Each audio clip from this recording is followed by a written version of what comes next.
Penktasis jubiliejinis gatvės krepšinio turnyras Orange Virus pristatytas Lukiškių tardymo izoliatoriuje kalėjime. Norėjome, kad šis jubiliejinis Orange Virus turnyras kažko išsiskirtų.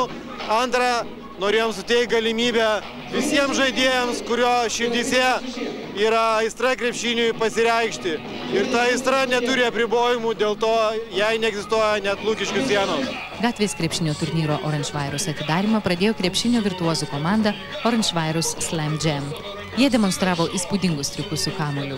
Svarbiausia renginio dalis tai nuteistųjų iki gyvos galvos komandos Lukiškės žaidimas su pernykščiais pasaulio krepšinio turnyro 3x3 vicečempionais.